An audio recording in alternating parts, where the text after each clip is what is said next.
Hi friends, मैं रूपाली कंस से Rupali beauty parlour and classes Umargaon से फिर से आपके लिए एक वीडियो लेके आई हूँ। फ्रेंड्स, मेरे हाथ में ये बॉक्स देख के आप समझ ही गए होंगे कि आज की वीडियो के टॉपिक का नाम क्या है।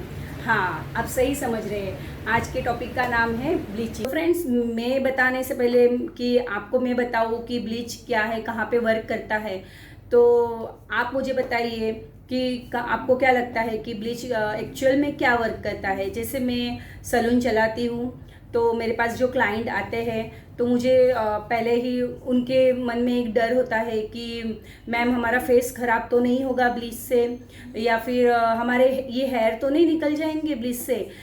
तो मैं उनको तो बताती ही हूँ हमेशा, लेकिन आज जो मेरे यूट्यूब पे व्यूवर्स है, मेरे जो सब्सक्राइबर है, उनको बताना चाहूँगी कि ब्लीच बिल्कुल भी आपके फेस को ख़राब नहीं करता है, लेकिन उसकी एक शर्त है कि उसको आपको सही ढंग से करना आना चाहिए। उसके जो भी कॉन्ट्राइंडिकेशन है वो पता होने चाहिए, उसकी जो प्रोसीजर है सिस्टमेटिक किस तरह से किया जाता है वो आपको पता होना चाहिए, तो आपका फेस कभी भी खराब नहीं होगा। तो चलिए मैं बताती हूँ कि ब्लीच कहाँ पे होता है। ना ही ब्लीच हमारे हेयर को रिमूव करता है, ना ही ब्लीच से हमारा फेस खराब होता है। ठीक है, ब्लीच हमारा जो हमारे फेशियल हेयर है, फेशियल हेयर मतलब कि फेस पे हमारे जो हेयर रहते हैं, मोस्ट ऑफ ये पार्ट पे हमारे हेयर्स रहते हैं। किसी को अपर लिप्स पे रहते हैं, किसी को फोरहेड पे रहते हैं। फोरहेड पे तो कम है, बट हमारे साइड ब्लॉक्स जो है यहाँ पे हमें फेशियल हेयर रहते हैं। तो इस हेयर को लाइट करने का काम ब्लीच करता है। ठीक है, अगर हमारे ये हेयर्स जो डार्क ब्लैक होते हैं, किसी के बहुत ज़्यादा ब्लैक होते हैं, तो इसको उन लोगों को हम लोग अगर ब्लीच करते हैं तो उनका skin tone one tone fair हो जाता है और वो लोग फेयर होते हैं। बट उनका मानना होता है कि हमने स्किन को गोरा कर दिया या स्किन को फेयर कर दिया। स्किन फेयर नहीं होती है ब्लीच से।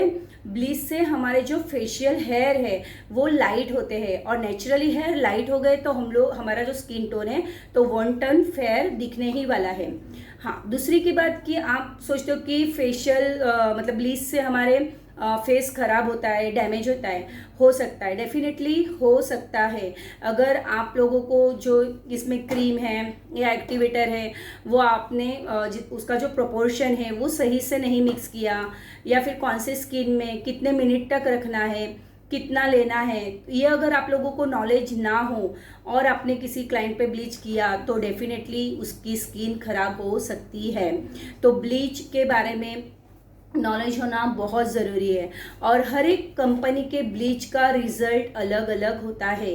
तो इसीलिए आपको ब्लीच की कंपनी का ब्लीच जो कंपनी का है उसका भी नॉलेज होना चाहिए, प्लस क्लाइंट के स्किन का, कौन सी स्किन टाइप है, ड्राई स्किन है, ऑयली स्किन है, तो वो हमें पता होने चाहिए। क्लाइंट के स्किन में कोई कॉन्ट्राइंडिकेशन तो नहीं है, ठीक है, तो वो भी हमें ध्यान होना चाहिए।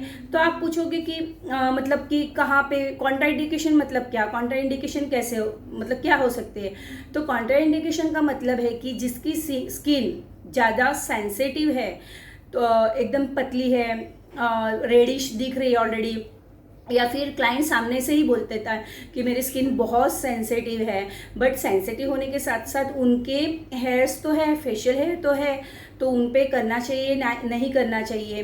फिर दूसरा होता है कि एंटी एजिंग का होता है, दूसरा होता है कि पिगमेंटेशन के उनको स्पॉट होते हैं, तो ये एक्ने के स्पॉट होते हैं।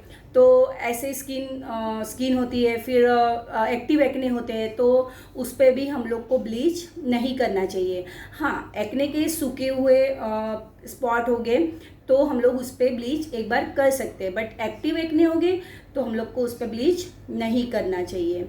स्किन हम जो ब्लीच है वो हमारे स्किन को थोड़ा सा ड्राई कर देता है। ठीक है, तो ऐसा नहीं है कि इसकी वजह से हम लोग ब्लीच करें ही ना, ठीक है, करना तो है। तो उसका भी क्या मेथड है कि ड्राई स्किन हो तो भी हम लोग को ब्लीच तो करना है, अगर मतलब जिसकी रिक्वायरमेंट है तो हमें करना तो है, बट उसकी हमको क्या उसके लिए प्रिकॉशंस लेनी है, तो वो आज हम लोग प्रैक्टिकल करते हुए मैं आप लोगों को बताऊँ।